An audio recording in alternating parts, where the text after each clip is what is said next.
Hi, I'm Karen from Specially4Cats and welcome to our latest Hints and Tips video.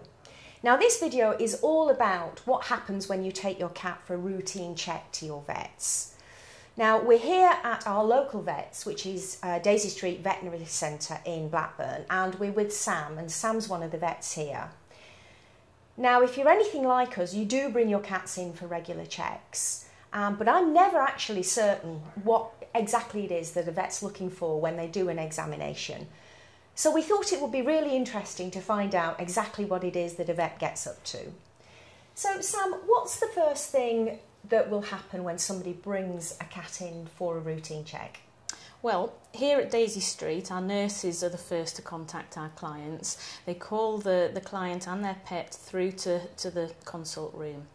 There they will ask them a few questions, the reason for the visit, any concerns that the client has, and whilst they're doing that they'll also be getting the cat out of the basket, and we routinely weigh the cats first of all.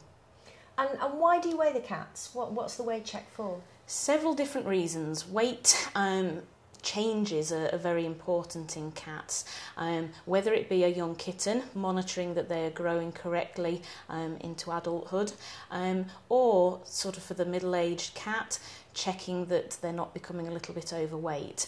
And then certain diseases as well affect the weight of the cat, so knowing whether there's been a loss or a gain is very important and useful knowledge. Absolutely. So what sort of questions would the nurse ask? They'll ask sort of whether the vaccine status of the cat is up to date, what the routine sort of worming and flea sort of control that the clients are using. Other little bits of information, as I said, the reason for the visit. All these points are then passed on to the vet before the vet comes into the consult room.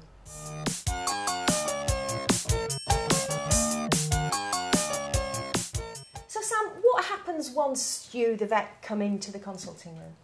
Well, obviously we'll have discussed any relevant problems, okay, and I'll discuss those a little bit more and ask any questions that need to be asked. However, if it's just a routine consultation, then I will start to examine the cat, and I tend to do that in a regular way so that I tend not to miss any points, and make sure that it's a thorough examination. So are the questions that you would ask the owner at this point? Yes, I like to know sort of basic healthcare information, things like the vaccine status of the cat, worming history, flea treatment history, what products are used. It just gives me a general picture of the care for the cat. Obviously we are here to provide information, advice to our clients, and the more that we know about the care of the cat, the more we can help you and give you further advice. Right, okay. Well, we've brought Ted, our cat, along today as a willing or perhaps unwilling volunteer. So perhaps if we can do an examination of Ted and hopefully he's fit and well. Yeah. Okay.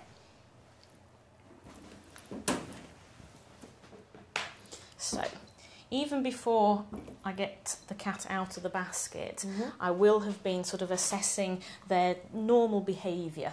Okay, you can sometimes tell quite a lot before you've even popped your hands onto the cat whether there is a problem or not. Okay, but he's looking quite well. Oh, well, that's good. Good to know. And then we'll lift him out. If I can ask you to He's quite pop a big boy, so... There you go. Okay. Okay, so usually I start off in sort of quite a methodical way. I'll start off at the head, okay, and I'm looking sort of just for the general appearance of his face. I'm checking the eyes, checking whether there's any discharge sort of from the eyes.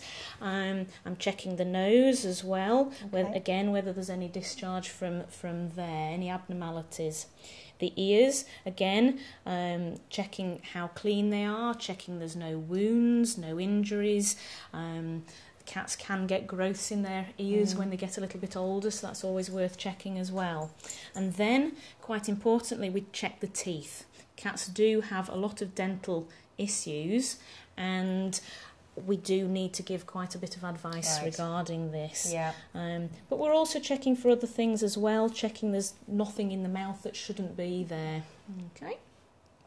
Then I work down the neck area, and here I'm checking for lymph nodes and swellings of those, just like you or I, if we have sort of a cold, our lymph nodes go up. Yeah. Same happens with cats. So we're feeling down there, checking the throat, that there's no soreness down the throat, and then down the front of the legs.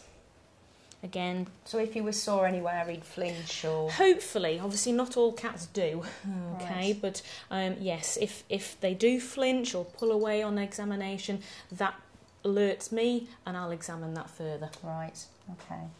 And then we check nails as well. Clipping nails is quite a common thing that people ask us to do. Yes, so they don't wreck your furniture. Absolutely. And then we work further back. I then feel in the cat's abdomen here. It may look to you as though I'm just giving him a gentle massage, but actually I'm feeling for internal organs, so checking liver size, checking kidneys. Kidneys do vary in position quite a bit from cat to cat, but their size and whether they're nice and smooth can give me a lot of information as to how the kidneys are performing, okay, in that cat. And then we work back through the intestines and then back to the bladder as well. So it all gives us various bits of information. And also we're checking coat. So flea problems happen all year round, not just in spring, summer, and it's a common question that we do get asked by clients: how should we treat our cat for fleas? Yes, yeah. Absolutely.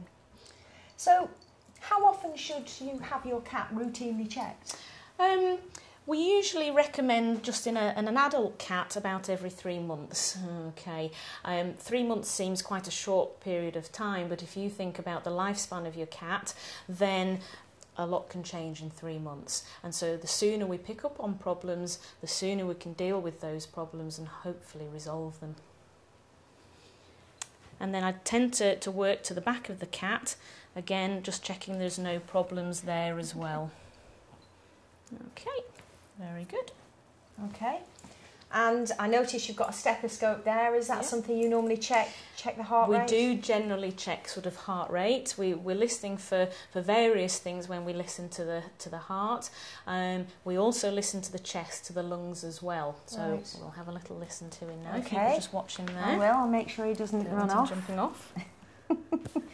He looks fairly calm. So often we listen to both sides of the chest, to the heart and to the lungs.